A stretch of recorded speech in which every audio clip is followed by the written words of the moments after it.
live.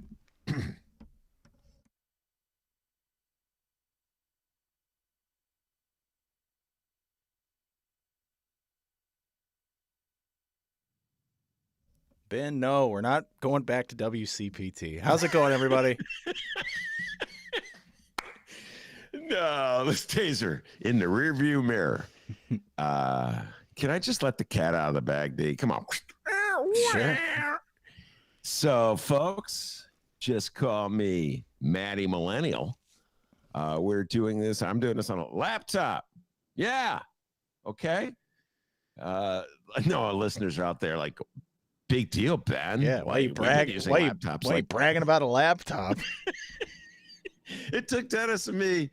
Oh, he says 20 minutes. I say a half hour, whatever, about a half hour to figure out how to set this thing up. And then I realized it was all my fault because I didn't have the headphones plugged into the right place. Technical difficulty. Guys, you should feel my pain as I coach Ben Joravsky, the biggest boomer ever, on how to run a podcast. Now go to the initial settings. Volume settings. Yes. All right. Wait, now is your volume up on your laptop? Whoa, how do I check that? Okay. Send me a picture of your laptop and I'll show you where the volume is on your laptop. Oh, God. It was so funny. It was painful when I was going through it. And, you know, by the way, shoe on other foot. Many of the time I'm watching Dennis or DJ Nate, the weekend producer, coaching a boomer through a similar thing. And I'm sitting there so high and mighty going, oh, God, boomers, can't you get used to this technology? Yeah. There I was. Little do they know, you don't know where the volume is on your laptop. Dennis like, there's 3 dots.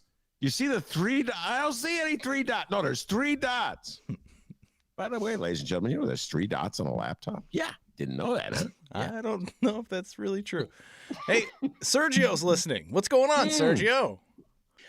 Oh, my God. Last week, Sergio was on with Monroe, and that was hilarious. I urge, if you haven't listened to it, Sergio Mims and Monroe Anderson, very, very fun. We got to bring them back together, D, because they're very good together as a combo, in my humble opinion. All right, your Ben Joravsky show for Wednesday, September 22nd is just moments away. But before we do this, let's thank our sponsors. Sponsors like SEIU Healthcare, Illinois, Indiana. The Chicago Federation of Labor are sponsors. Chicago Teachers Union are sponsors. And Chicago Reader. ChicagoReader.com for all things there is to know the city of Chicago, where to go, what to do, what to eat, what to drink, what kind of pot to smoke, and so much more, including columns from our very own Ben Joravsky. Chicago Reader, ChicagoReader.com. Subscribe, and you can help out this program if you'd like. ChicagoReader.com/Joravsky. J-O-R-A-V as in victory, S-K-Y. And you can become a Ben head. Ben! Hit the shot. Oh, never. Not the greatest jumper. Here, give me the ball. Ah, yeah, that's how you do it. The Ben Joravsky Show starts now.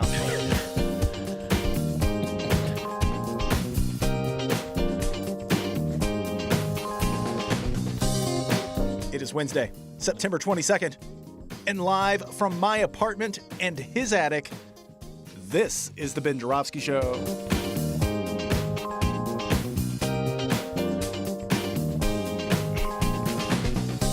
Today on the program, Monroe Anderson returns. I repeat, legendary Chicago journalist Monroe Anderson returns.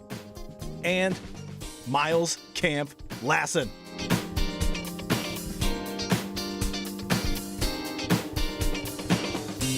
And now your host, Brick Shot Benny,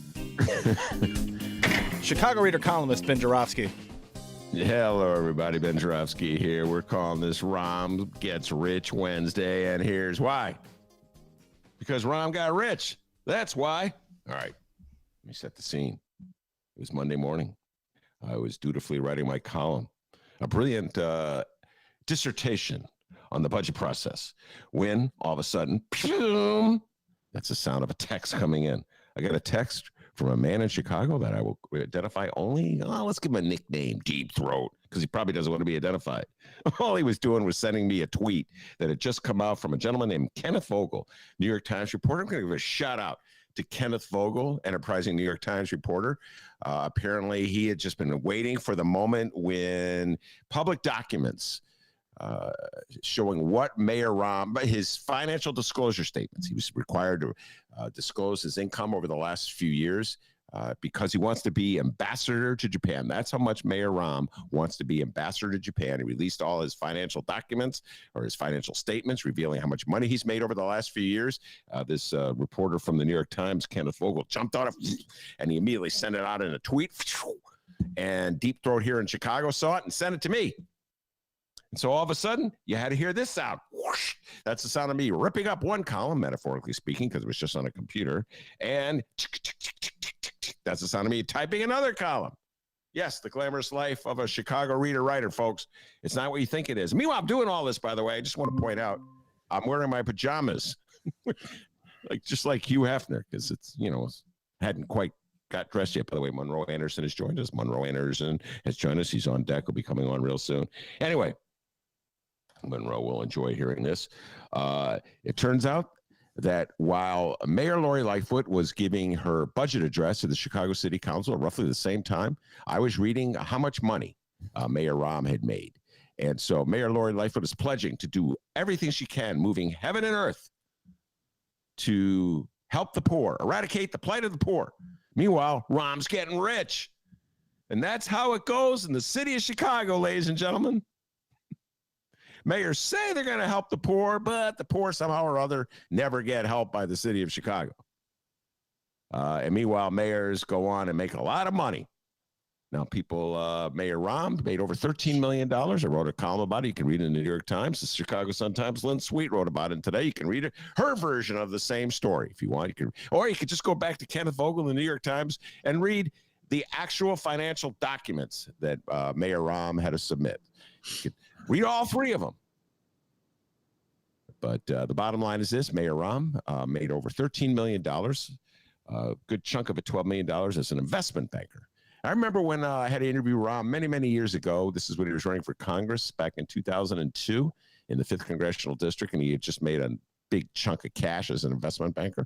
And so I asked him, I go, so to become an investment banker, did you have to start out as a teller and kind of work your way up? He snickered at me and kind of gave me that look like, this guy is an asshole. I don't want anything to do with him. And the reality is this, folks. Being an investment banker has nothing to do with the fundamentals of banking. You don't have to know anything about being a teller. You don't even have to make change from a dollar bill. All you need to have actually is a Rolodex or a cell phone filled with contacts, people that are very important and influential in government, so that you could call banker B and hook him up with Congressman X or someone at the Treasury Department or someone in the White House or whoever you need to make the deal go. That's how it works. It's what you need to be an investment bank. You don't have to know anything about being a teller. Anyway, Rahm has made a fortune, $13 million, including part of that money was like over $300,000 he got from ABC TV. This is a joke. Monroe is going to love this. Mayor Rahm got $300,000 plus to be a guest on the George Stephanopoulos show. That's $300,000 plus more than Monroe has gotten for being a guest on the Ben Joravsky show. So clearly Rahm has got either a better agent than Monroe has, or George Stephanopoulos and ABC have more money than I have. What a joke. Hey, folks, if you've ever heard Rahm, what passes for great thoughts and observations by Rahm on the George Stephanopoulos show, you can just say to ABC, man, you wasted your money. Although I would make the argument that Rahm is perhaps more cogent and believable than Chris Christie, who's often his guest on the George sidekick on the George Stephanopoulos show. Anyway, I urge everybody to check out that story, to read about how Rahm just did really well for himself once he left office. $13 million plus he made. And the way I figured it out is, think about it this way. If Rahm were a TIF district, just think about Rahm as a TIF district, okay? He accumulated more money over the last couple of years than Englewood TIF district. How about that? So instead of helping the poor, we help the rich. We got a great show today, everybody. Monroe Anderson, he's not rich, but he's rich with insights. I'm looking at him right now. And then Miles Conflassen in the second half of the show from In These Times. And will be joining us, talk about all the issues of the day. So Monroe, welcome back. Welcome back to our humble airwaves. Okay, good to be here. You know, talking about Rom and the money and et cetera, I am reminded of Reverend Ike. Do you remember Reverend Ike? Yes, Reverend Ike. I used to listen to Reverend Ike had this great quote. He says, "The best thing I can do for the poor is not be one of them."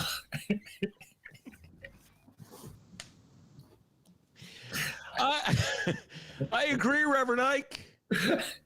Oh man, Reverend Ike's radio show. What a piece of work. That was back in the I want to say in the 60s and the 70s. It would come on at Sunday nights. And you know, I was a radio junkie, Monroe. I don't know about you, but I used to have that transistor. I'd listen to everything. And so I was listening to music, not to talk. Well, you know, I mean, I listen to a lot of music too, but at Sunday nights, there wasn't, you know, back in those the old days, Monroe. Yeah. They would go to public service shows a lot, you know, and I can't remember where I heard Reverend Ike. And now I'm blanking on his real name. His real name is not Ike. It's something else. Anyway, so yeah, Rom took a page from the Reverend Ike playbook. We'll probably be talking a little more about Rom in the second part of the show when Monroe joins us. Steve Mnuchin is also in the news. Oh my goodness, former Treasury Secretary under Donald Trump. He's already put together, I think, an investment banking fund of over $2.5 billion with a B dollars. That's how much he's raised. So the rich get richer, and Ben and Monroe get to talk on a podcast. How about that? All right, Monroe, let's start with the very sobering pictures, the upsetting pictures, to put it mildly, coming from the border of security officers on horses whipping Haitians.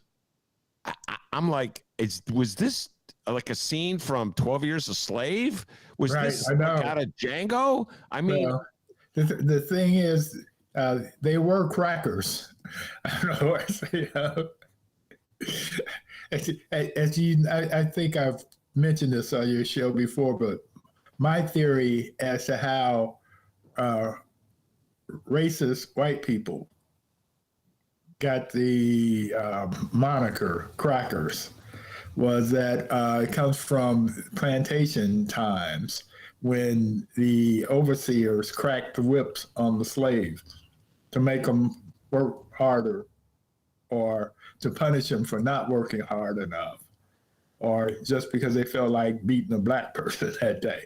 For whatever reasons, they would crack the whip. And so that's how they got the nickname.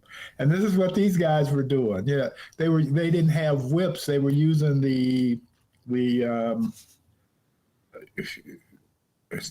leather that you use to control a horse. I forget the term for, but the reins. They were using the reins. Yeah, the reins. These reins were very long, and so they were using the reins, chasing down the Haitians and whipping them to make them get back in wherever they wanted them to be. And you know, the thing is, can you imagine if these were some white people from Canada on the northern border trying to slip into the United States, if they'd be treated quite that way? No, it wouldn't be. So let's talk about it. There's two ways to talk about this. One, just raw racial terms, which we'll get into, and then political terms. Yeah. And let's also talk about humane terms while we're at it. As in, these people, they've suffered a hurricane, an earthquake, an assassination of their president. The country is in total chaos. Thousands of homes were destroyed, so it's not like you can just go back home. And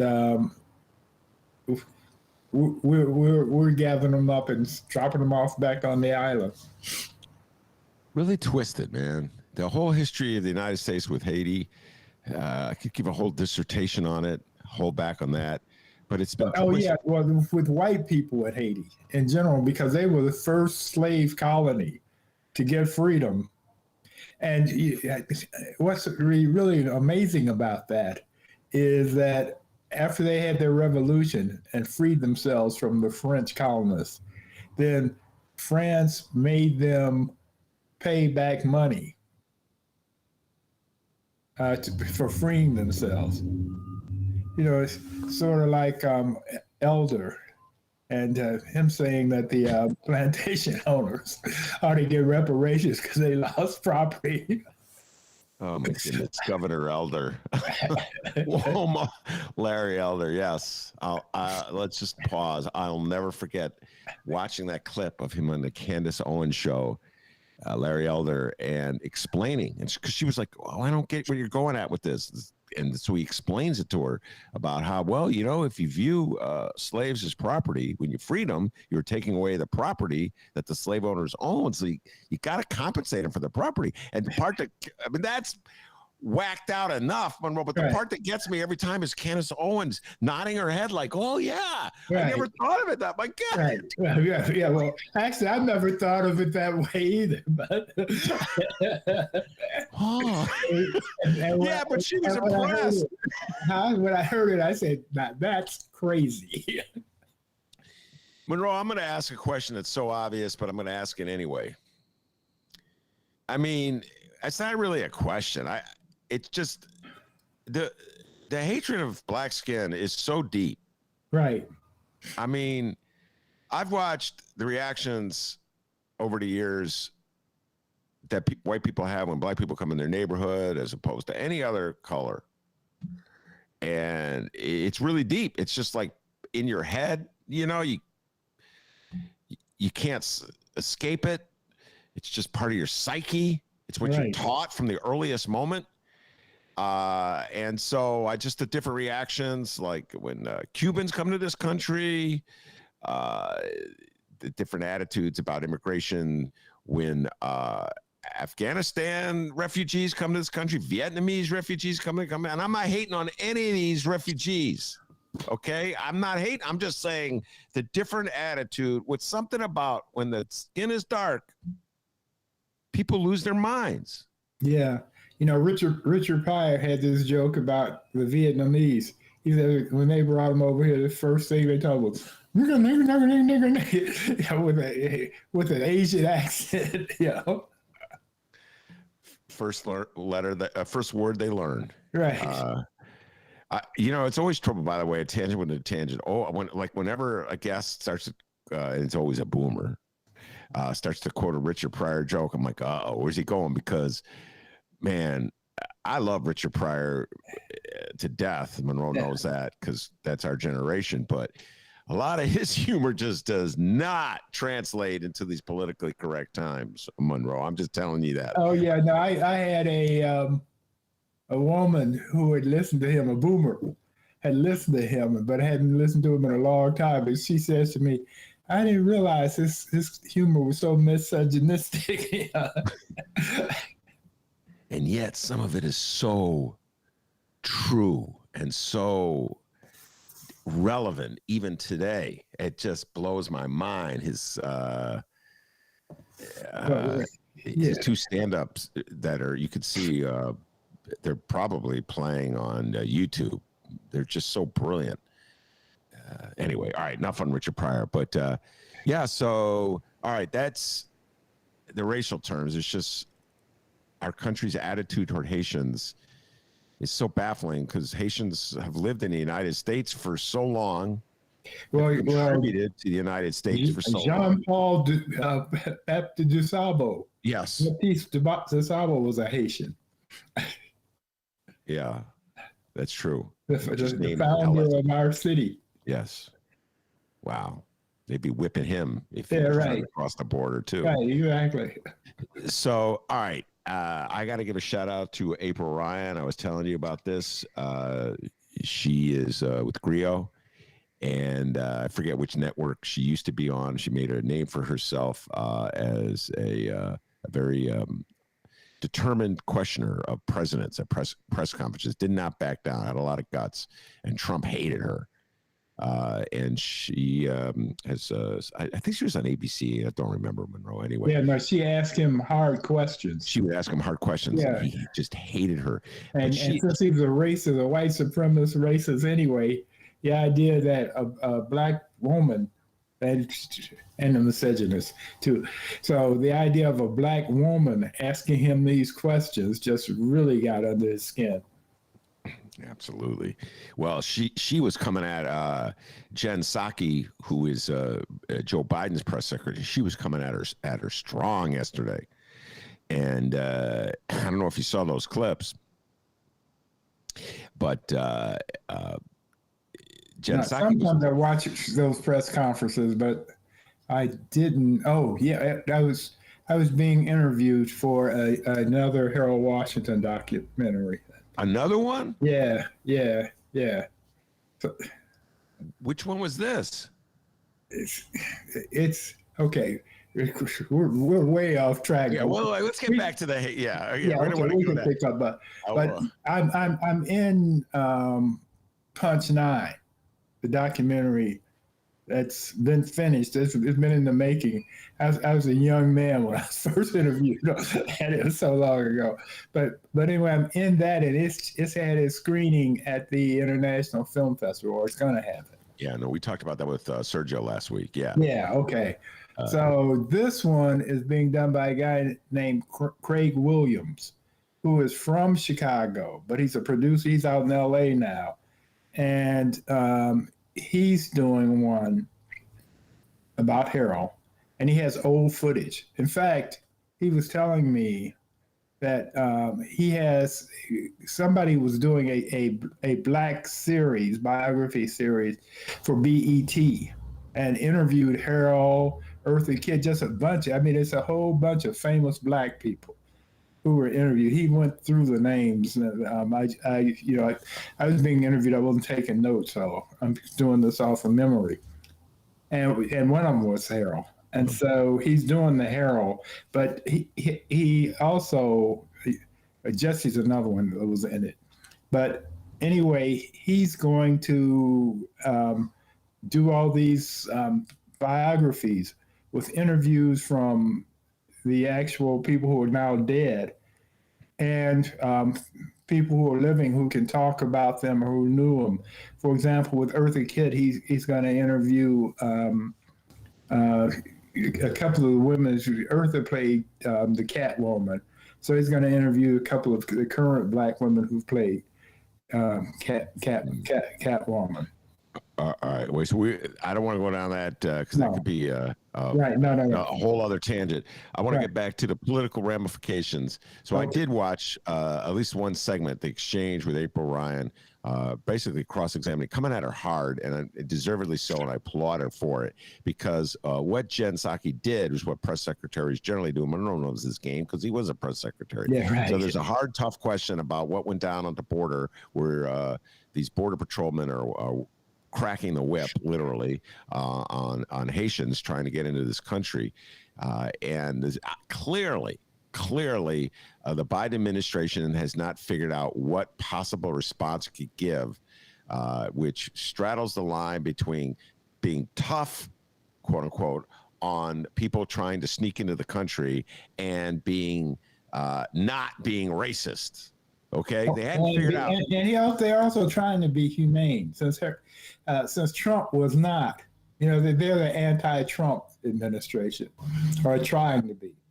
Yeah. So what Psaki is saying? Well, I don't know the context of it. And then she, in the same breath that she says, I don't know the context of it, she says, and I don't know what possible context there could be to justify it.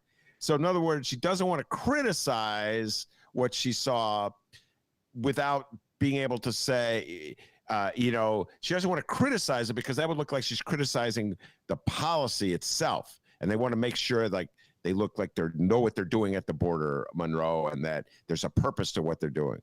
At the same time, they don't want to dismiss.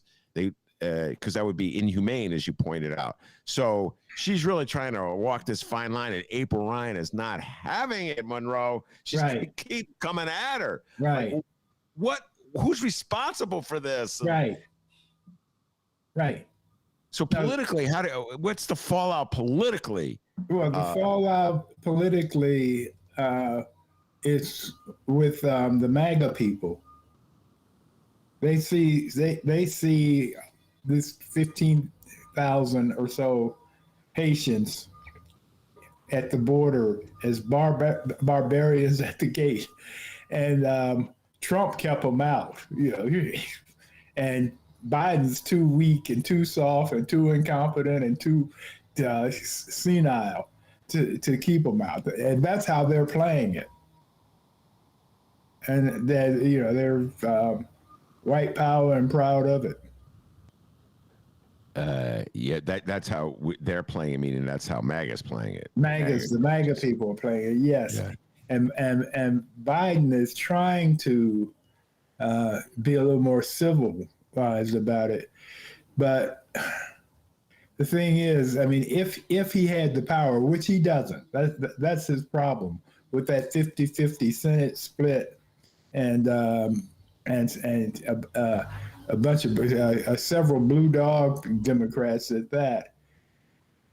He can't push it as far as he may want to, because the thing would be to just let them in, just let them into the country. And they are letting a lot. If you have family here, if you're Haitian and you have family here and your family, they're letting you stay.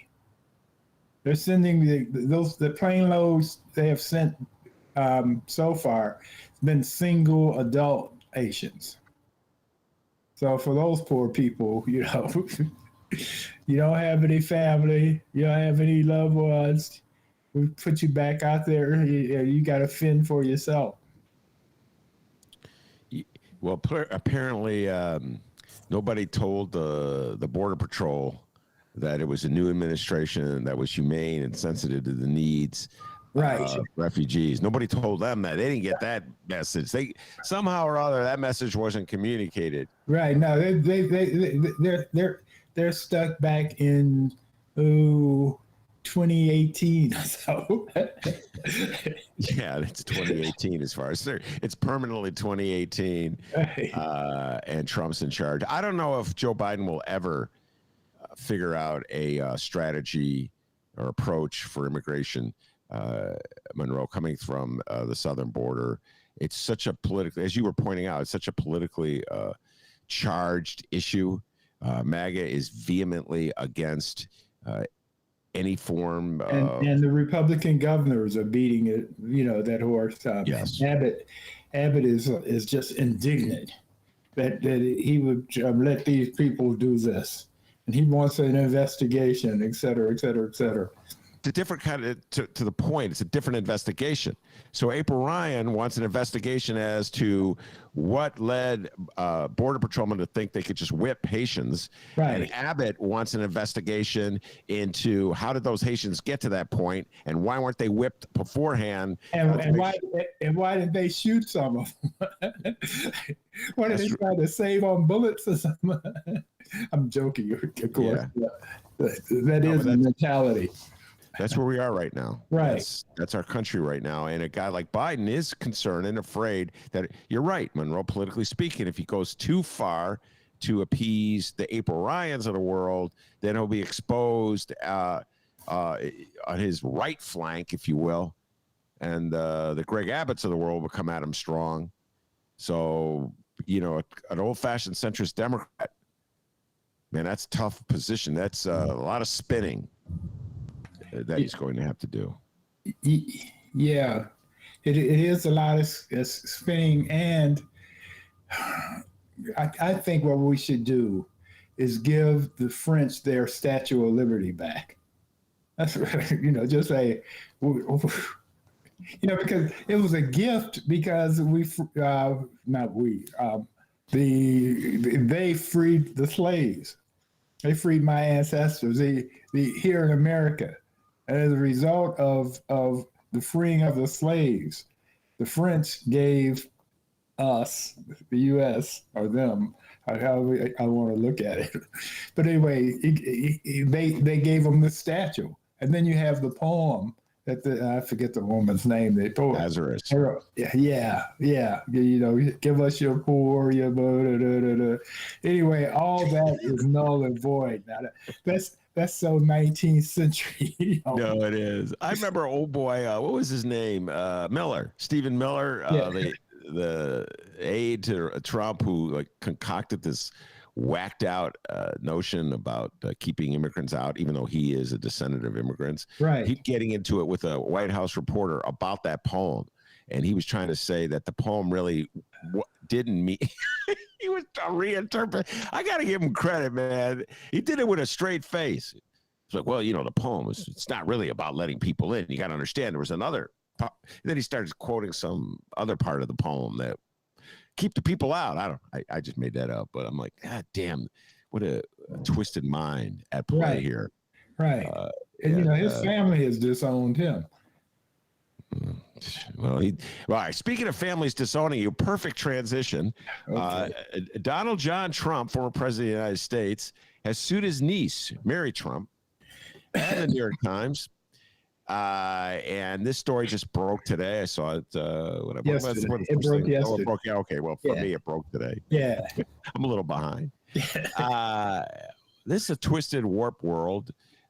You know, he claims that she violated terms of the family agreement when she released confidential financial information about his taxes to the New York Times. Yeah. And that she conspired with the New York Times to do this so they could sell newspapers and get awards, I guess, and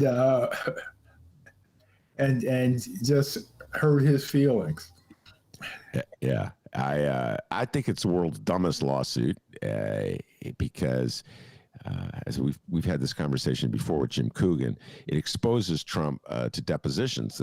So now, all right, he's suing her. Yeah, right. You know, all right. Well, let's get our lawyers in, and this got Bill Clinton in trouble. I'm utterly obsessed with the show impeachment. It got Bill Clinton in trouble in those depositions. Right. So my guess is, Monroe, and I'll get your thoughts on this. My guess is Trump will. Have dropped this lawsuit long before they get to the deposition stage, where he's going to be forced to, make answer questions under oath. What's your thoughts about this lawsuit? Yeah, he will. I mean, he is the biggest suer litigator in the most litigious person in America. I mean, he has thousands of suits over his lifetime. He'll sue at the drop of the hat. Lawrence O'Donnell on MSNBC brags about how Trump threatened to sue him and never got around to it. He sues over anything and everything. So, and he makes up the numbers, $100 million. Mary couldn't pay him that if she lost the suit, and no judge would give him $100 million. Now, because there was a non-disclosure, conceivably, he could win the case, the suit, because she's legally bound not to give up the information, which she did. But as you've pointed out, he's going to have to go into the courtroom and go under oath, and so he's not going to want to do that. Yeah, and my memory is that that was already litigated, and she prevailed on the issue of the non-disclosure agreement, where a judge ruled, and I'm doing this from memory, that the world had changed dramatically from whenever that she agreed to that non-disclosure agreement. One of the big changes is that her uncle is now president of the United States, and there's a very relevant, pressing public interest in seeing the documents that she was providing. Yeah, but that was then. He's no longer president. Yeah, but he's suing in regards to what went down in 2018 Yeah, when he was president. right. So what I'm saying is that she had already prevailed on that issue, which back like a couple of years ago. So I don't know where the lawsuit's going, but my guess Yeah. is but it just goes to show you, Donald Trump is still playing his old games. It's interesting. His lawyer that in the old days, his attack dog was Michael Cohen, who would be the lawyer that would file the suit or call somebody to threaten the lawsuit. Right. You're right. That's the game Trump played. Yeah, I'm going to bring in my lawyer. And now Cohen, of course, has turned against Trump. Trump turned against him. And so he can't go to Cohen anymore. And meanwhile, Trump's and Giuliani is preoccupied. Yes, Giuliani. Oh my God, did you see Giuliani? Where did I see this? I saw this on Twitter or something. I can't believe I saw this on Twitter. When I was going through reading about Rahm's financial disclosure, Giuliani is doing ads for My Pillow now. I mean, it's so bizarre out there in Trump world. Oh, I know. Because Mike Lindell there are certain he's been ostracized because he continues to tell the big lie. So he's been ostracized in certain places. They aren't even accepting his advertisements anymore for My Pillow. Yeah, but he's still in the heart of Rudy Giuliani. Miles Conflassen has joined us. Miles Conflassen from In These Times. And Miles, we're just going to bring you right in. There's no need we have cut a new deal with Google. I'm not quite sure how it works, but for some reason we don't have to take a break. So Miles, welcome back to the show. Thank you. Very glad to be here. It looks like your new setup is working great over there. I can hear you loud and clear, Ben. Yeah, some miraculously, I was telling Miles before the show, get this laptop and let's hope it works. And it is working thanks to Dennis. He did all the hard work. All right, Miles, we've been talking about Donald Trump suing his niece, Mary Trump. Let's move things up a little bit. We probably will get into Trump and financial disclosures when we talk about Rahm. But let's start with the reconciliation bill, or the attempt by Bernie Sanders. This is a favorite topic of conversation when you come on this show, to try to force the Democrats into doing the right Democratic big D thing when it comes to helping people in this country and redistributing income in such a way that it's not so unfair. What's the latest in your assessment coming out of Washington right now? Will Bernie prevail with Biden? Or will Sinema and Manchin, the Dems, who very bizarrely seem to ally with Republicans on these matters, undercut Bernie Sanders? Take it away, Miles. Well, what a strange situation, right? That we have Bernie Sanders here. Who would have thought a year ago, in the midst of the Democratic primary, that we would have Bernie Sanders being the champion of Joe Biden's economic agenda, his Build Back Better agenda. And he is the one who's trying to, coerce his colleagues and whip votes behind the agenda that Joe Biden supports and has been pushing against the opposition by so-called moderate, I call them right-wing Democrats, who are trying to derail the entire agenda and apparently stop it in its tracks by refusing to support the reconciliation package. The reason this is important now is next week there's some really important deadlines coming up. The first one is kind of an artificial deadline, but it's one that Democrats agreed to. This on Monday, the 27th, is when Nancy Pelosi agreed to schedule a vote for the bipartisan infrastructure bill. This, kind of $500 billion investment in physical infrastructure that a lot of these right-wing Democrats really pushed and negotiated with Republicans, and they did get 19 Republicans in the Senate to support it. The House hasn't voted on it yet, so we don't know if any Republicans are going to support it there. But Monday was the deal that they made to get this passed in the Senate so that the Senate could go on recess, and the deal that was made was effectively, okay, we'll support reconciliation along with infrastructure, but we want infrastructure done by the 27th. And it seems kind of a game of chicken, because they're essentially saying, okay, let's see if you can win us over on this broader social investment package by then. And that package includes everything from expanding healthcare and childcare to paid family leave and investments in climate mitigation. A lot of basically Joe Biden's entire domestic agenda is packaged into this bill.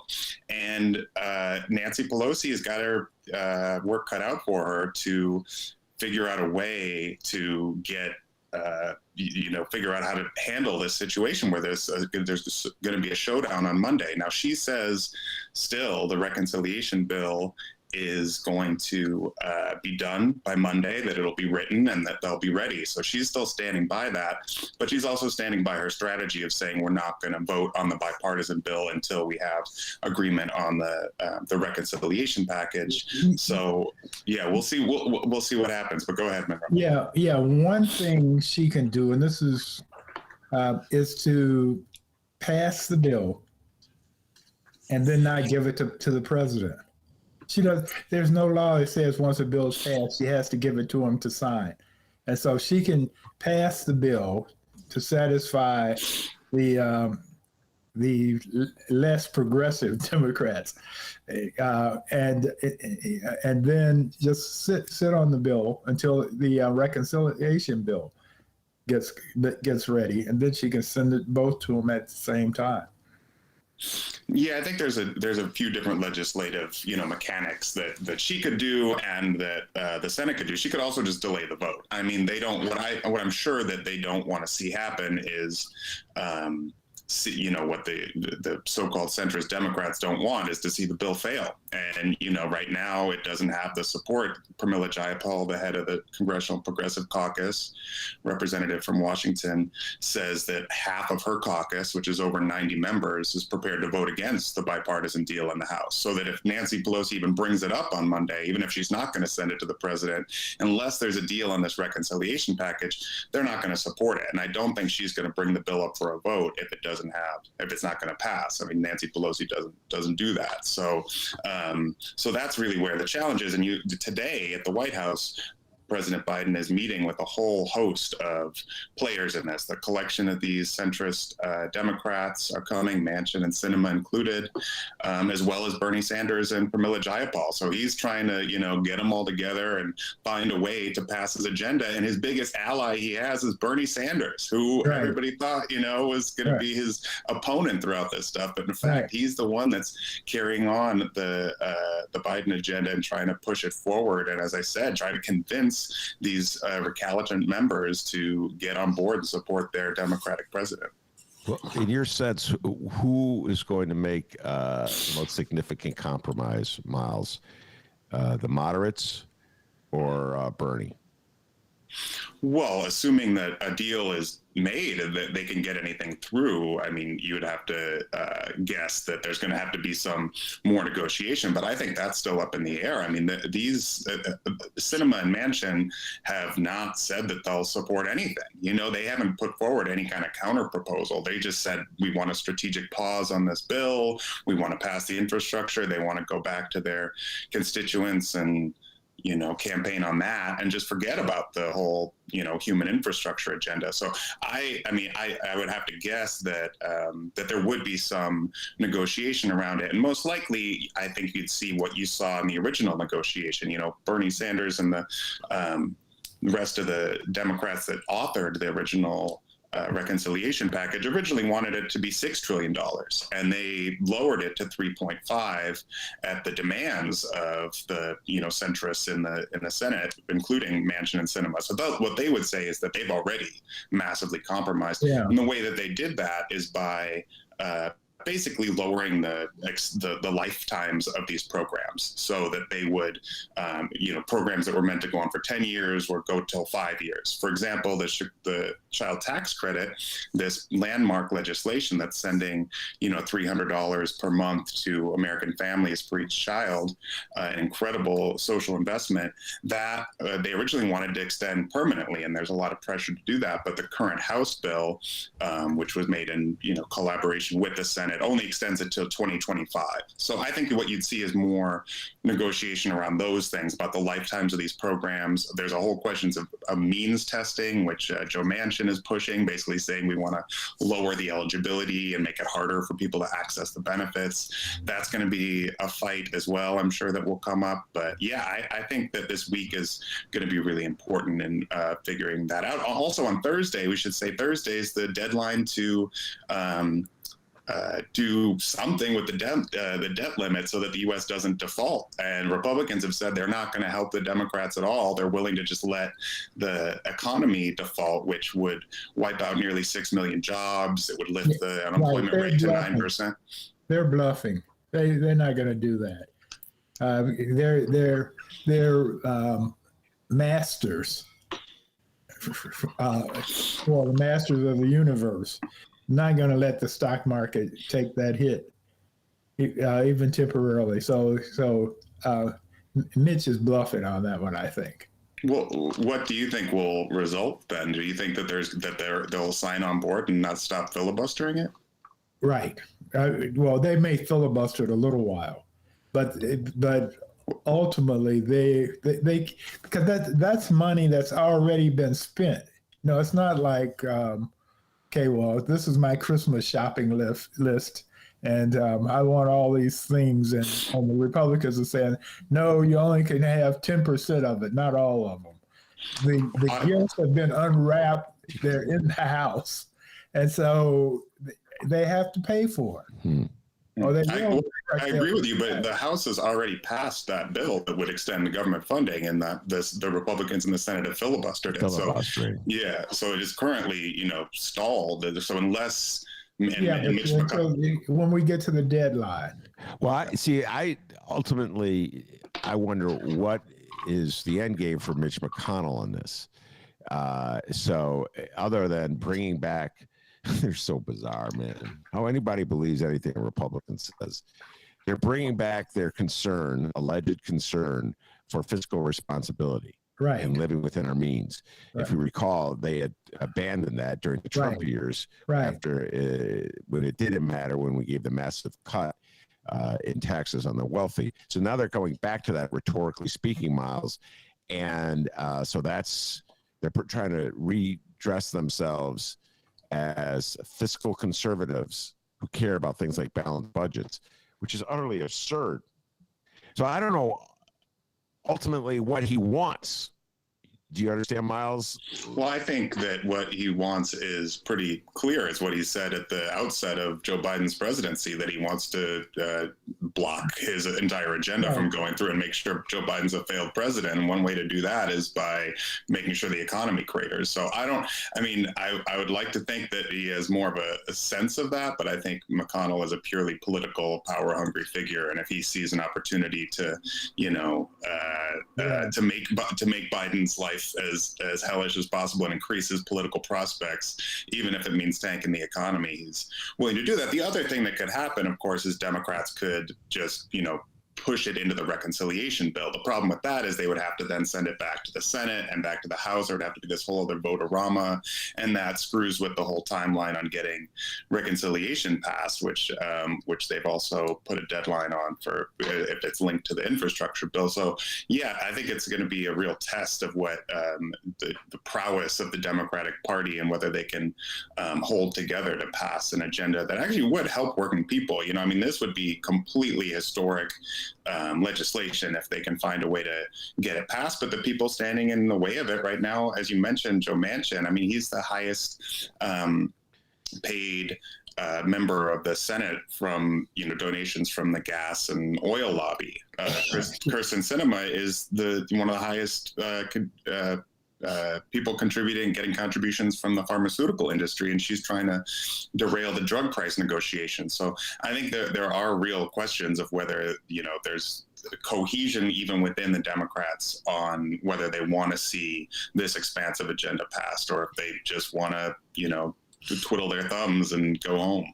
Yeah, I'm not optimistic about where we are right now, and I think your point is very well taken, Miles. And Monroe has actually agreed to said the same thing down through shows, is that the chief objective of Mitch McConnell has always been, when it comes to Democratic presidents, to sabotage their administrations. This is council wars played on a national scale. In council wars, it was Eddie Berdoliak, Ed Burke, and the white aldermen trying to sabotage Harold Washington in the hopes that the voters would turn against him because the chaos was. And it worked in Chicago. Council wars worked in Chicago. We still, to some degree, are feeling the effects. Even Rahm and Daley and Lori Lightfoot to some degree. So I think that's what's happening, Miles. And I don't understand. I love both of your thoughts on this. It's a conversation I have with political scientist David Ferris all the time about what is the strategy of a mansion and a cinema in the resisting efforts by Joe Biden to bring them into the fold. I kind of understand, politically speaking, mansion. Follow me in this one, Miles. I saw in the newspaper there was an article. West Virginia is so conservative, it's the lowest vaccination rate in the country. I don't know if you saw that. And that just shows you the impact of MAGA, in my humble opinion, as a political force in West Virginia. Arizona, on the other hand, where Senator Sinema comes from, they're emerging. They could probably go, they're purple right now. They could be going blue in the next election cycles. I do not understand her strategy at all, Miles. Please help me out. Is it just strictly, in your humble opinion, her ties and connections to these industries? What's going on with Arizona in your mind as to why Sinema acts the way she does? Well, thankfully, Arizona did go blue on the presidential level in 2020, which is why there's this insane recount going on in Maricopa County. They're still, I don't know, wasting taxpayers' dollars on it. But yeah, that's a good question. I think that, I'm sure your listeners are aware, she's got a very unique background in history. Kyrsten Sinema, the senator from Arizona, she was a former Green Party activist, actually, a hardcore lefty, and now she's one of the most right-wing Democrats in Congress. And she seems to, enjoy having that role, because people then need to, come to her and get her blessing to do things. You remember she voted against the $15 minimum wage increase, for example, which seems absurd for somebody who once was registered Green Party member. She also went on besides getting all this money from the pharmaceutical industry, she took I don't know if you saw that, she took a paid internship at a winery in California over the summer. This past summer, while she was a sitting member of Congress, making, six figures, she also went and did a paid internship at a winery. That doesn't sound to me like somebody who is invested in a long-term career in politics would do. So I think Joe Manchin is a much more traditionally political animal and is fighting for some survival. And so that probably is why he wants to show some independence. And you're right. I think he's the only Democrat right now that could probably win statewide in West Virginia. Kyrsten Sinema, I think it's much harder to read the tea leaves in terms of what her ultimate game plan and end goal is right now. But what we do know is that she hasn't proposed any alternative to the reconciliation. She's just said she's opposed to it. So all we can do is kind of read into it. But Monroe might have other thoughts on that. Well, I think it's the money. I think the pharma money and the energy money has them locked up. And we'll see if they break on it or not. The thing I wonder is, why don't the Democrats primary these people? Well, you can't do it in Kentucky, because Joe, if it's not Joe, it's going to be a Trump person, not even a regular traditional Republican. It's going to be some really wild Republican that wins. But in Arizona, because it is up, they should primary her. Yeah. Yeah, well, she's not up for re-election for a few more years. But All right. Now, speaking of money in politics, perfect transition to Rahm Emanuel, former mayor of the city of Chicago, wants to be ambassador to Japan. I talked about this briefly at the top.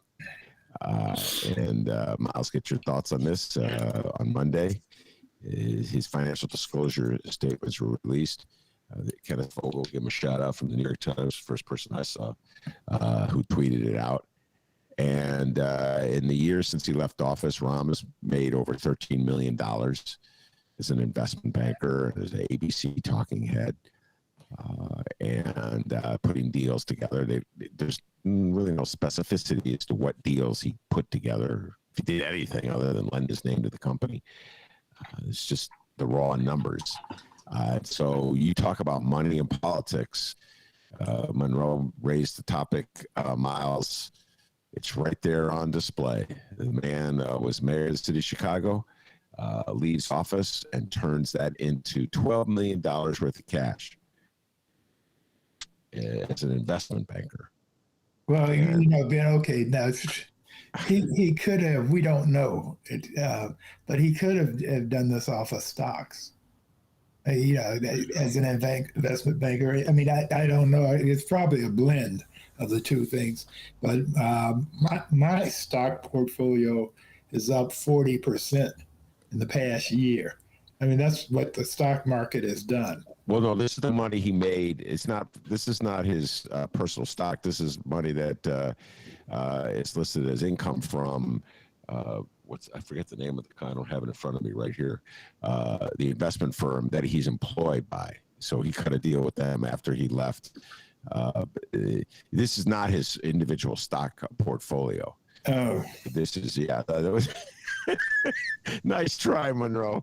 no, I don't know, but I mean, Richie's doing okay, working for the same bank that gave us the meters. So, yeah, Richie did. Yeah, it's our mayors, man. So anyway, Miles, your thoughts? Yeah, I mean, it was Centerview, which is right. which is this massive investment banking firm, and they alone paid him over 12 million of that 13 million. So that was and Rahm has done this before, right? In the late 90s, when he left the Clinton White House, he immediately jumped to a different investment firm and made 16 million in a couple years. So this is kind of Rahm's deal as he goes and serves some time in public office, supposedly, representing the public good, meanwhile making deals with corporate entities and the business class and so forth, and then jumps over into the private sector and makes massive amounts of money. So Monroe's right. He does have stocks which are listed, and we don't know how much he's making off of them, and a number of other firms, but that's just what the 12 million is what he's been paid. The other question is, he's making all this money from these speeches, from going out and appearing tons of times with Chris Christie. They have this little, buddy comedy deal they do with each other from having that ABC show, but he's just hanging out with Trump world. He did a speech with Reince Priebus, who is, as we know, Trump's chief of staff. He's John Kelly, who another Trump chief of staff he did an event with. So he's buddy with all these Trump figures. I know giving a speech with somebody doesn't make you best friends, but he did like a half a dozen speeches with Chris Christie, getting paid over $10,000 each time. This is the sign, and it's just funny because so many people think of Rahm as this Democratic bear, that he's like fighting for democratic values, taking on all the Trump world and the Republican Party. But his whole approach has been to cozy up, or at least try to, find some common ground. And I think that's what you'd see if you were able to read some of these speeches. Of course, we're not, because they were all given at private events. But I think that it is just another classic case of when business interests and politics align, and it's never for the good of the people. And another person he gave a speech was Karl Rove. That one really, Karl Rove was sort of faded as a character in the minds of Democrats.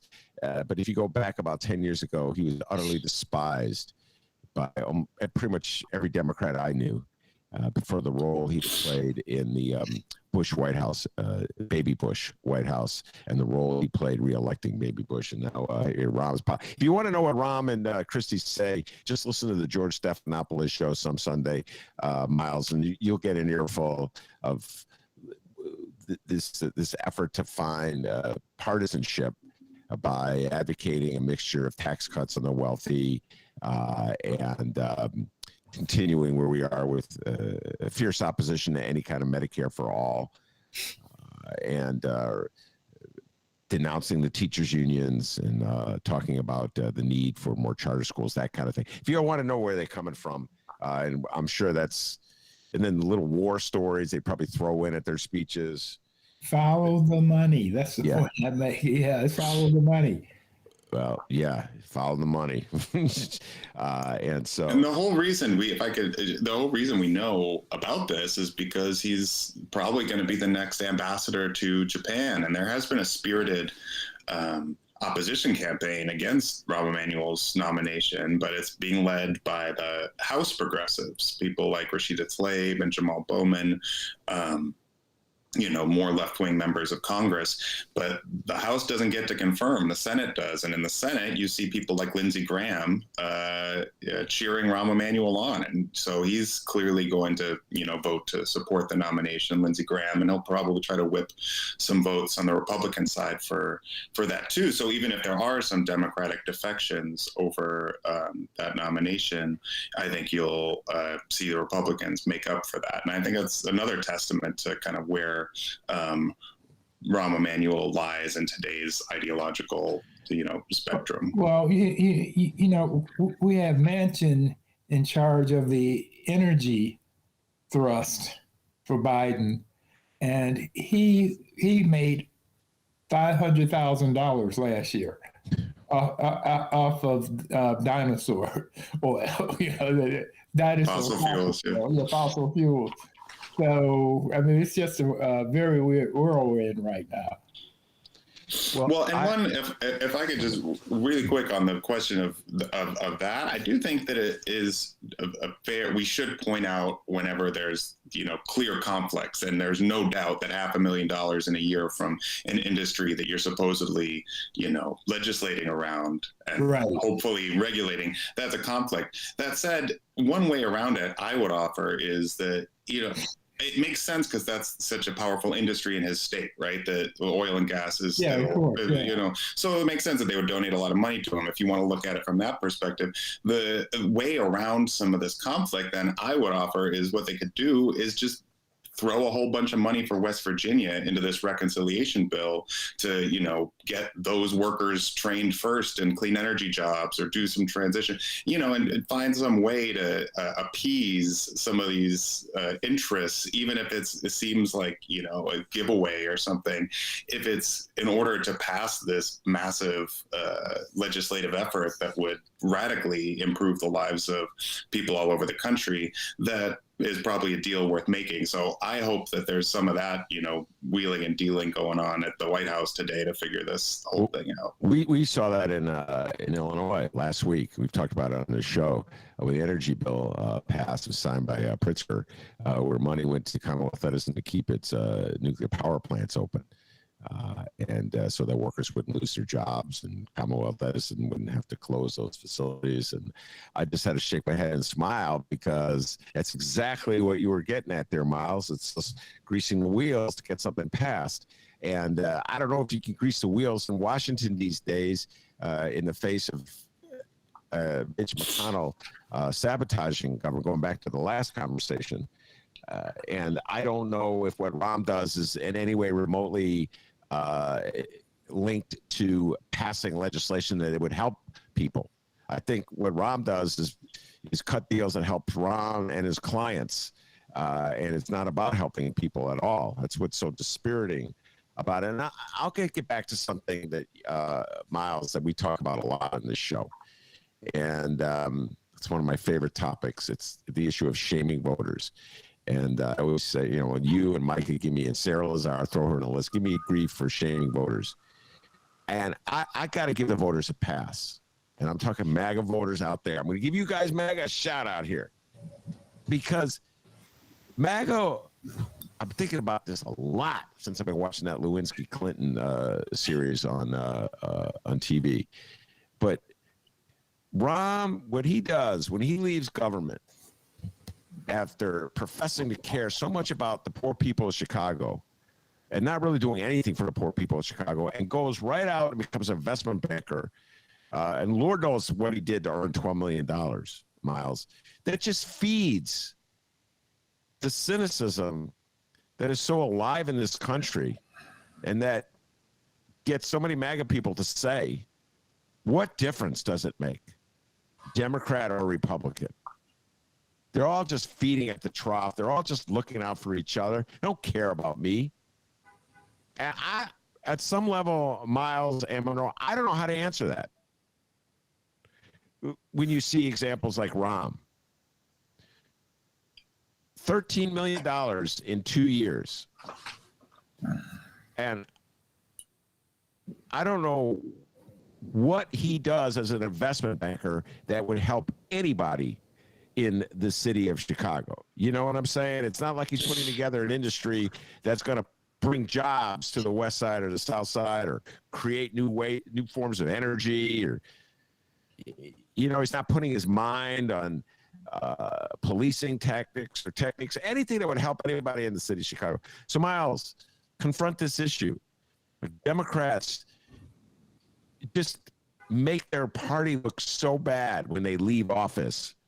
They make their party look so hypocritical when they leave office and cut deals like this. So I kind of have to say that you and Micah and Sarah do have a very good point when it comes to shaming voters. When you see things like Miles, we see things like Rahm and what he does. Your thoughts, Miles?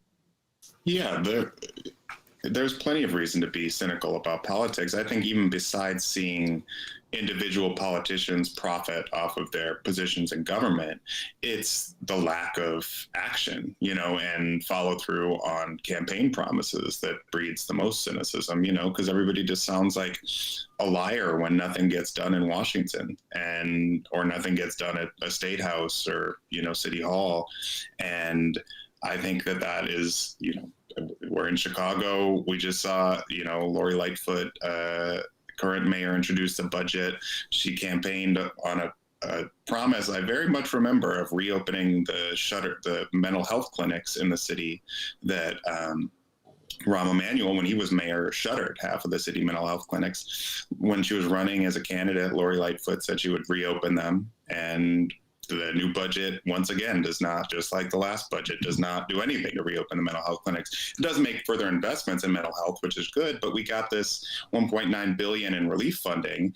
You'd think that could go into following through on a campaign promise, but yet again, I think that that's the kind of thing that really breeds cynicism. Now, I'm not saying that's going to lose Lori Lightfoot the support she has necessarily, but when you look at that on a broader scale, I gotta say, I've done plenty of door knocking and campaigning and organizing for candidates, for issues, for causes, for organizations. And what I hear, you know, is the same thing anybody hears. They're all liars. They're all crooks. You know, why would I back this person? They never do anything. So I think the way that you push back against that cynicism is by delivering on the stuff you said you were going to do. And that's why I think this push for actually implementing the Biden agenda, the Build Back Better agenda, is so important. Because if they don't do that, I don't think, you know, not only do Democrats, will that be doom for Democrats in 2022, that could be down the road. You know, if everybody just sees, oh, we had Trump and we needed to get over them, so we got the Democrats, and then nothing really changed, or, you know, even the child tax credit, which is great, is set to expire at the end of this year if they don't extend it.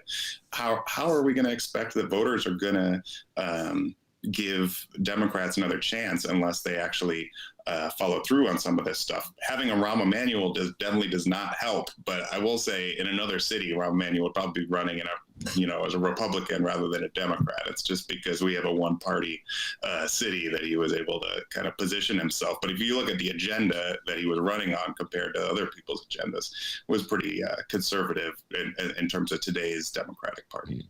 Well, he was installed. He didn't really. I mean, that was so rigged. You know, it's Daly just retires at the right moment, and there he is to pick up the mantle. That was a dance or something. I don't know what you call that, but that was not democracy at play right then. No, it was an installation. You got that right. Obama couldn't take another minute of him, and in the White House, or at least Michelle Obama couldn't take another minute of him. Kicked him out, and they oh God, I just feel about it. I just shake my head. They staged that little farewell, a ceremony at the White House where Barack Obama was the master of delivering those remarks like he really means them. Oh, Ron, I'm really going to miss you. And they usher him. I don't know, Miles, if you remember this. I remember it. They usher him. They sent him home in quotes to Chicago, a city he's barely lived in, knows nothing about, and immediately tells Karen Lewis, shut up and let me fire a bunch of teachers. That's it's a sad and cynical display. And I think the consequence locally, and I'd love to get Monroe's thoughts and Miles' thoughts on this, is not so much obviously people in Chicago voting Republican, it's people in Chicago not voting. And this helps Lori Lightfoot and it helps Rahm. I think the turnout is like 35%. Yeah. 35%. You talk to anybody in Chicago, not anybody, there's the diehards that listen to my show, but the vast number of people in Chicago, Monroe, you know this. They have no belief whatsoever in their city government. They roll their eyes at it. Like Miles said, they think they're a bunch of crooks and blowhards. And 35%. I remember, I say this all the time, Pat Hill, may she rest in peace. I was teasing her. I go, well, black people elected Rahm Emanuel. And she goes, no, they didn't, because black people didn't vote. That was her explanation, because the majority of black people voted for Rahm in 2011, but she was saying that actually the majority of black people didn't vote at all. So Monroe, really that's the devastating consequences, is that people just give up and quit, and they just don't think there's anything they get out of participating in politics, and it makes it that much harder for programs to pass that would benefit them. Right. And you know, and the powers that be in Chicago, they have things just locked up. They really do. This is why the voters don't vote. Phil Klein told me, and I didn't know how much of it was true or not, but he facilitated Obama's candidacy. He went to Donovan, he says, and told him this is the guy. Then he sat down with Obama and asked him, says, do you want to be president? You know, very assertively. And Obama was sort of weak and milquetoasty about it. And he pressed me. He said, I said, do you got to want to be president? So, and it went that way. Yeah, not Phil Klein. I know who you're talking about, though. But his last name wasn't Klein. I Klein, Phil. I forget. He died of cancer. Yes, he did. He was a real operator. Right, exactly. Exactly. He was always telling stories. Why am I thinking Klein then? I forgot. I don't know. He'd be a guy who would call. He was one of these guys. This is an operator, Miles, that would talk to liberals. Like every now and then they'll have like the Peter Cunningham who comes on the show, friend of this show, was one of those. So the machine has guys like that. Right. Their job is to talk to the Miles of the world.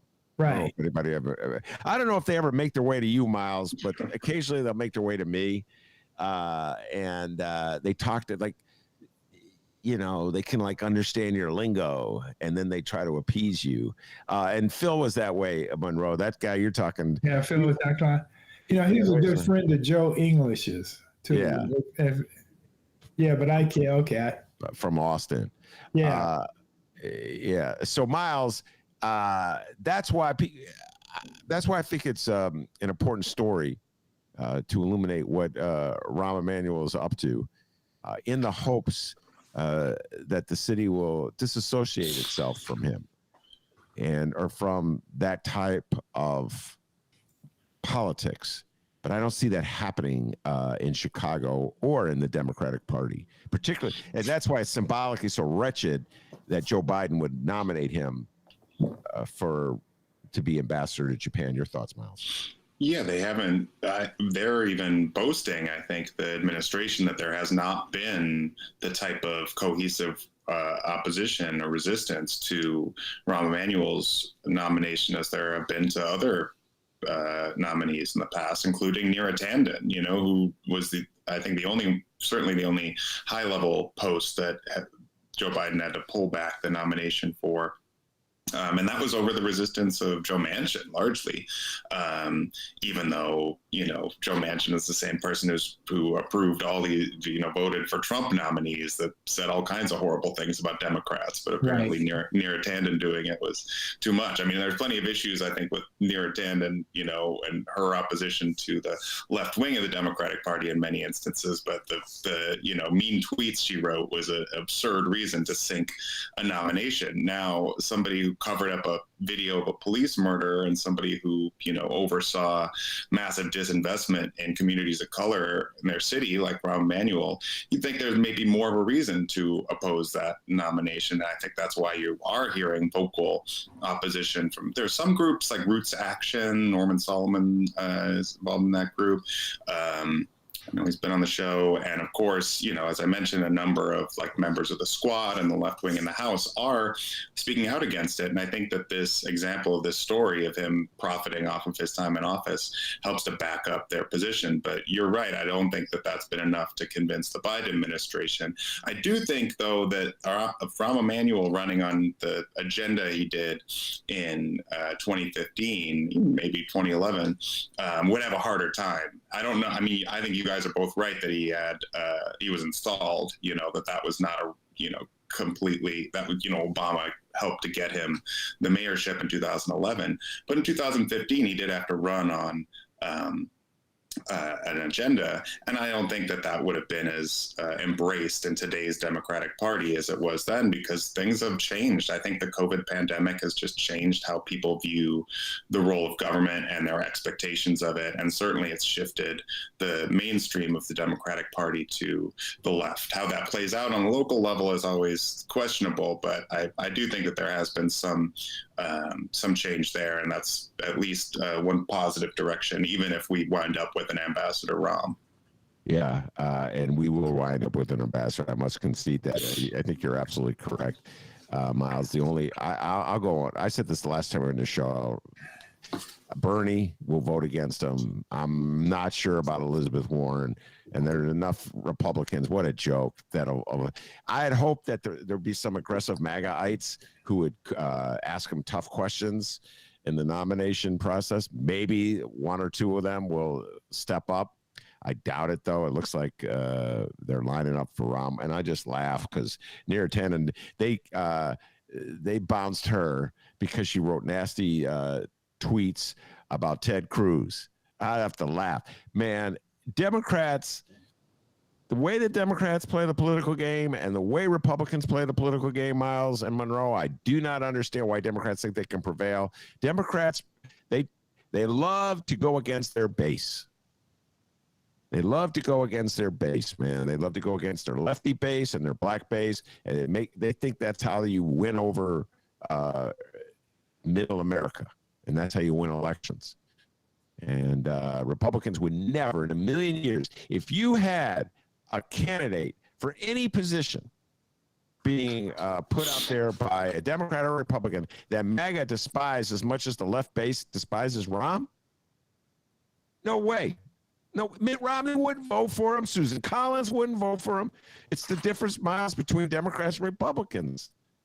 Democrats like to beat up their base every now and then to show that they're independent, and beat up Miles a little bit, run him around a little bit, and mess with Monroe. That's how you show them you're independent.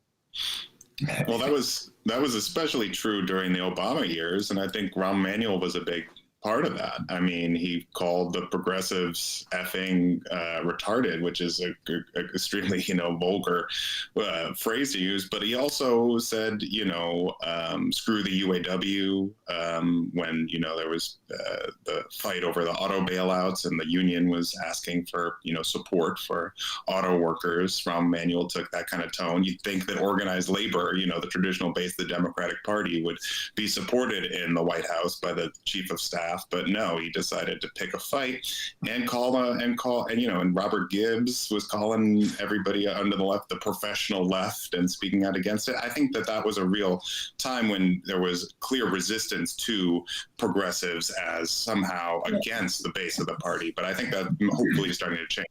Monroe. Well, the reason Rahm got $13 million in 2 years is because he's a corporationalist. He was one of their crowd. So of course, that was his position. That's how he operates. That's his perspective. And that's how he ran the city. In fact, the reason we have all these skyscrapers along the Chicago River is because he cut through all the red tape and made it possible for it to happen real quickly instead of with all the haggling and things that would have gone with it normally. He just said, okay, corporations in Chicago, that'll be good. I was on the board of the Arts Alliance Illinois, and they were trying to get it where there would be art events throughout the city in various neighborhoods, thinking that would liven the city and make it better. Rahm wanted one big major event that had national, made Chicago an international destiny for people who wanted arts, but just one big one. He wasn't interested in the community. That's how he was, how he is. That's a good example. Monroe, he wasn't interested in community. I don't know if he's responsible for any of the big skyscrapers any more than anybody else, but he's the walkway. That's his great claim to fame, which you're talking about, the walkway along the Chicago River. Yeah, but you look at all those buildings. All that happened in the, not all of it, much of it happened in the short period of time he was a mayor. Well, there was a lot of downtown development under Mayor Richard M. Daley as well. And that's just been the planning strategy going back to Richard J. Daley. Let's build in the loop. You know it as well as I do, Monroe, because you've been around as long as I have. That is just the prevailing planning strategy in the city of Chicago. The strongest we can make the downtown, the better off we are. And I have no idea if Mayor Lori Lightfoot subscribes to that notion, because the pandemic has sort of stifled development. Yeah. We'll see where she goes. But she is a corporate lawyer. Yeah, you're right. Yeah.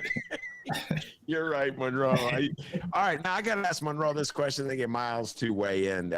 We haven't got to this one yet, and I feel compelled. I've been bashing Democrats. Let me turn around and deal with MAGA. Man, what a bunch of nonsense. Front page of the New York Times today. I don't know. I know Monroe saw it, Miles. I don't know if you saw it. It turns out that when MAGA and Trump and Sidney Powell and all the rest of those knuckleheads were making up their talk of voter theft and dominion and how Joe Biden didn't really win, they knew it was BS. And they were putting it out there anyway. And ultimately, it didn't work in that Joe Biden was sworn in as president, but you still got 40% or so of MAGA that believes it's true, even though I'm sorry, I know I'm not supposed to shame voters. I just got finished saying, even though Giuliani and Powell and the rest of them knew it wasn't true, MAGA still believes it. Monroe, help me out with this. They believe it because they want to believe it. It fits into where they want things to be. The main thing that they are concerned about is all these non-white people rising and taking over their country. That's what bringing back America means is that we go back to the Leave It to Beaver time. What was the city with the sheriff and the Mayberry. yeah, Mayberry. In fact, I don't know if you watch CBS Sunday Morning, but they did a piece on a town that has appropriated the whole Mayberry set, basically. And they have the cars and the everything, and they're Mecca for MAGA people now. That's a trip, man. Yeah. And so, by the way, yeah. Monroe, it's very unlikely that I'll ever see CBS Sunday Morning since I'm not usually awake until CBS Sunday afternoon. Yeah, right. I'm known as a late riser. They have these things now, Ben. They're called video recorders.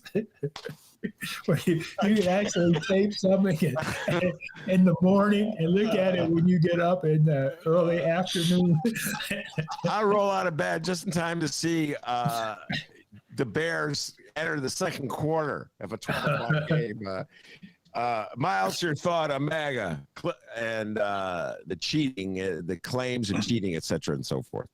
Well, the animating principle of the modern conservative movement is grievance. And I think Monroe's right to portray it as white grievance. I mean, that is what they have chosen as their, cause celeb is taking our country back, basically, and taking back what was taken from them. And I think that was always, what was underneath Make America Great Again. It was this idea that, the white America, the Mayberry America that Monroe's talking about from the 1950s has been upended by all these dangerous things like having a reckoning over racism in America or trying to, deal with a legacy of oppression and exploitation of people from all backgrounds, but particularly communities of color.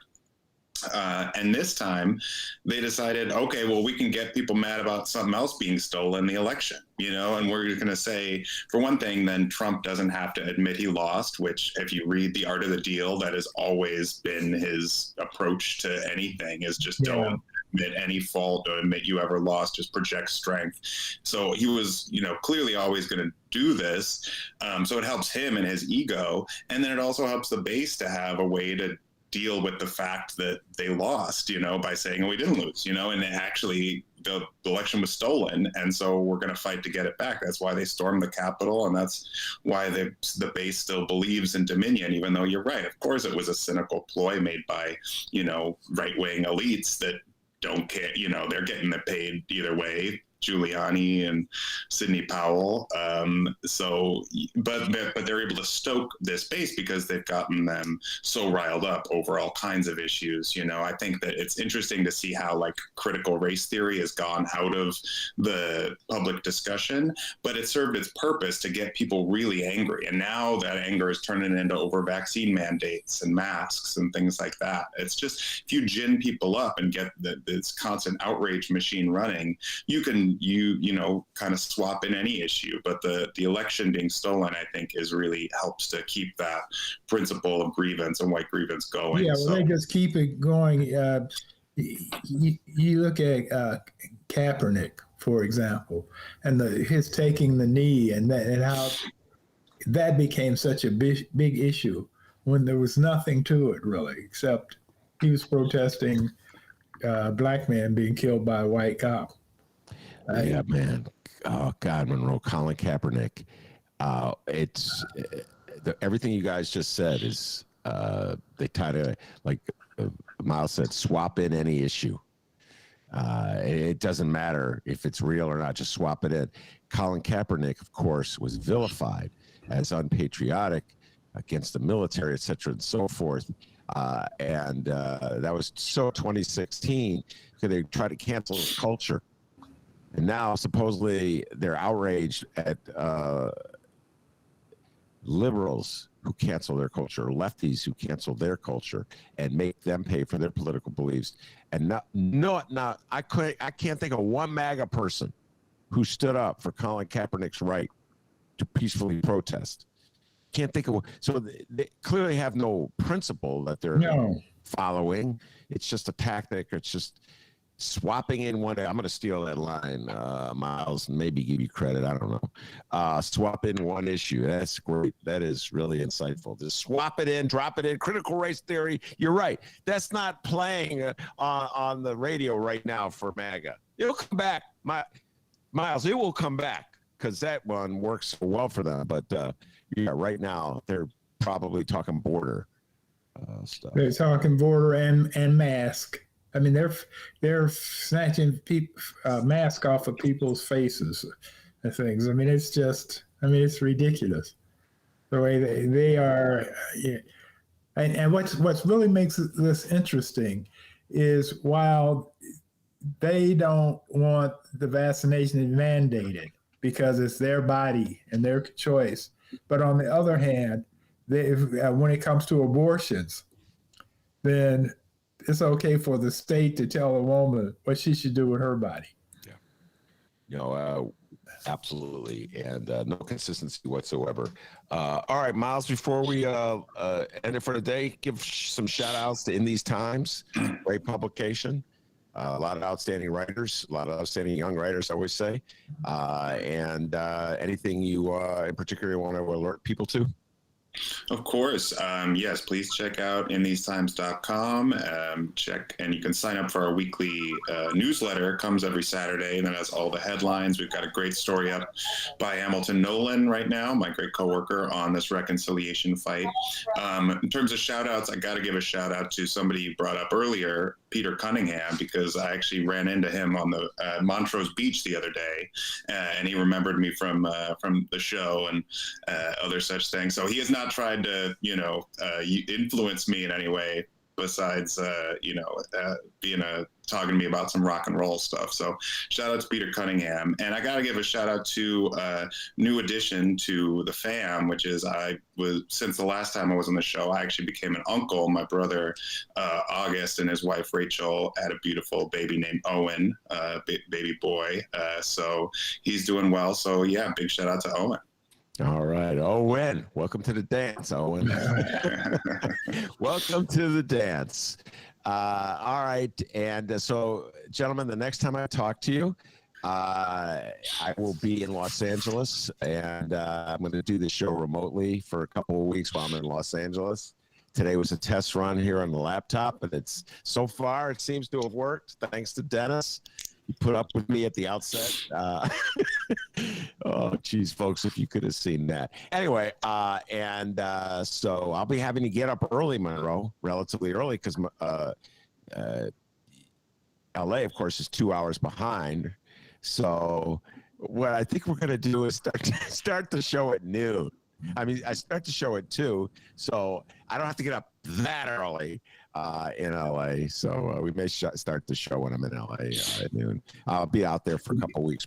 Well, it's right now. It's 12:34 in LA. Yes.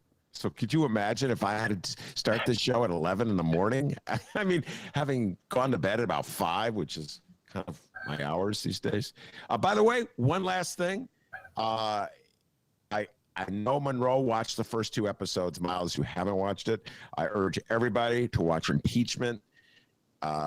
Everything we've talked about on this show is dramatized in Impeachment. It's both the duplicity of Democrats like Bill Clinton and his little sidekick, Rahm Emanuel, but just the utter hypocrisy and relentlessness of the right, pre-MAGA, to take down the Clintons any way they can and the way they manipulate people. And it's just just a fascinating. The vast right-wing conspiracy. Yeah, right. Hillary Clinton said it, and Hillary, you were right. You were absolutely right. All these characters, Miles. I don't know if you've seen it. Ann Coulter is a player in it. George Conway is a player in it. Anti-abortionists. Ken Starr, they're all Brett Kavanaugh. Wow, it's deep. Right. So, but speaking of TV series, did you see any of the Muhammad Ali? I have not. I've not watched any of that yet. And Ken Burns is very good. yeah, I'm obsessed with Ali. I will watch it. We're probably gonna do a whole bunch of shows on that. So I'm a huge. Are you an Ali fan, Miles? Yeah, of course. I love that. The movie you actually recommended me, the One Night in Miami. Was that? Yeah, That was One cool. Night in Miami. It's a great flick. And shout out to Sergio Mims. He's the one who recommended that to me. All right, Monroe Anderson, Miles Kampf-Lasson, thank you very much. And also want to thank the man, the myth, the legend, the pride and joy of all of Illinois, without whom this show would be possible. And it's especially true today. And as Miles Monroe will tell you, back home in Alton, they call him Dr. D. Give yourself a raise, take it out of petty cash. See you tomorrow, everybody.